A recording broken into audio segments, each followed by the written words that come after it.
guys, it is Tristan with Nerdut's Newsstand, and I intentionally did not cover this story for a reason. We talked about it a little bit yesterday in my live stream, but the story of DC Comics just temporarily moving, but they're getting evicted, right? So we're going to cover it. It has started as this snowflake that eventually turned into a snowball that was thrown at the world. And it is being blown out of proportion.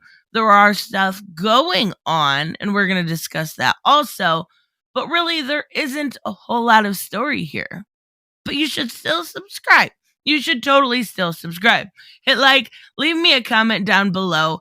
Now, let's talk about this, right? And I'll bring up the article here in a minute. But another thing that people are not talking about when it comes to this story is all of the promotions going on, right? Ben Abernathy, he went to, I believe, executive editor. We've got 2 new editors, one on the working on the Flash, and the other, he has been there since 2011, and they have gotten, raises, and their jobs have been moved up, and all of good signs, right? But the story that actually gets picked up is this from Bleeding Cool. And thank you, Bleeding Cool, for doing absolutely nothing to make this make sense. When this came up, I'm like, okay, I need to reach out to a couple of people, and that's exactly what I did. Realizing that it was a nothing burger, I just talked about it shortly yesterday in my live stream. But, again, this has been blown up out of proportion. Basically, before the pandemic, before all of this started, the DC Comics would work in their offices, right? All this main staffing. Of course, you have to remember, when it comes to freelance artists, they don't really work in there anyways. Of course, they'll go to meetings or be flown out, because some of these people, Tom Taylor, right? He lives in Australia. So they're not using these offices on a normal basis like any other job. Anyways, so pandemic happens. Everybody's working from home.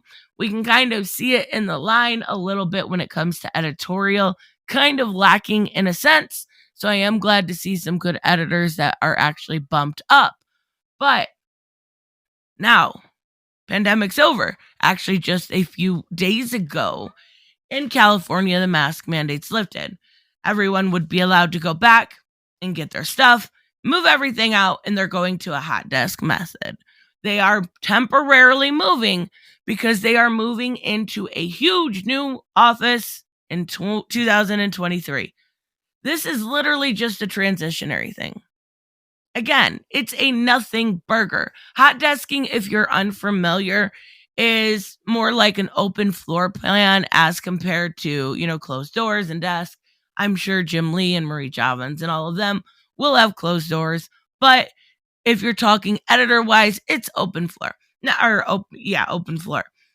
I'm not going to lie, I've never worked anything but hot desk, just because all nurses have to share the same spot, right? We have a nurses station, RDON, they have their own desk, but generally a floor nurse does not have their own desk. We have a break room, and in the break room are lockers that you can lock up with your purse and your stuff, and that's not allowed on the floor.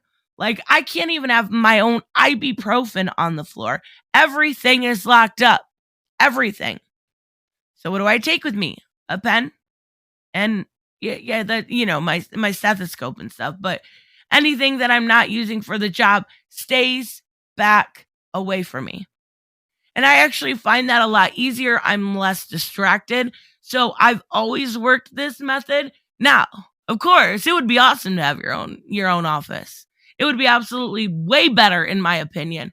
So are these people probably upset about it? Yeah, probably.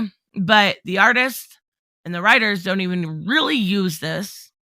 It is more of an editorial thing. And it is more of nothing. So I don't know why this has kind of been blown out of proportion. But honestly, if anything, this is costing them money. Because they could have the 3 floors that they needed, what it looks to be like is there will, now that the merger has gone through with Discovery, there's going to be another merger. And from my understanding, it is going to kind of rumor alert, okay? Rumor alert. Merge DC and the animated area so it can work more synergetically. Whereas if you've got somebody writing some epic tale of the White Knight, I'm so excited for Beyond the White Knight, just putting that out there. They could make an animated movie of it and it would be matching. There would be synergy there. Now, that is just what I heard. And that is why the new office is needed. They're going to need more space. They're going to need more room. That is what I heard. Again, I want to be very clear. That is a rumor, but it makes sense. It actually is one thing I have praised anime and manga for a very long time. These mangas sell very, very well because they have literally 22-minute commercials over and over and over again. And it works fantastically. That would be smart if that is what they end up doing. I would like to see that done. Right now, I feel like since the, what was it? Apocalypse War, I believe, Justice League Dark, I feel like the animation has really let me down. Whereas DC always had this fantastic animation. Their stories were always grandiose and good. And the last couple I've been like, and then we got Catwoman Hunted, and I absolutely loved it. But the other ones before that were like, okay, Long Halloween, not as good as the original, but cool. You know, like, I wasn't super impressed with their last couple movies. So this makes sense. You know why it also makes sense?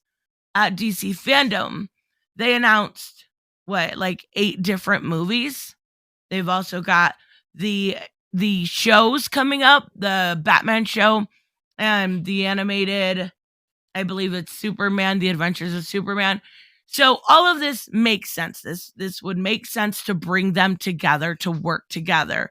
And if you notice, a lot of the writers that they've been pulling from lately, Tim Sheridan, Jeremy Adams, have also worked on animation, right? So all of this makes a lot of good sense. But as far as the rest, it's a nothing burger. It's temporary. Next year, they'll move into the permanent office. The hot desk into them. This is actually costing, oddly enough, them more money to do it this way. But oh my God, the world is ending. We will never have Batman again. It is over. It is over. Speaking of Batman, I'm so excited for tomorrow. Let me know down below if you guys are gonna be first in line like me, with your bat ears. And yeah, I'm so excited. I will see you guys in the next one. Bye-bye.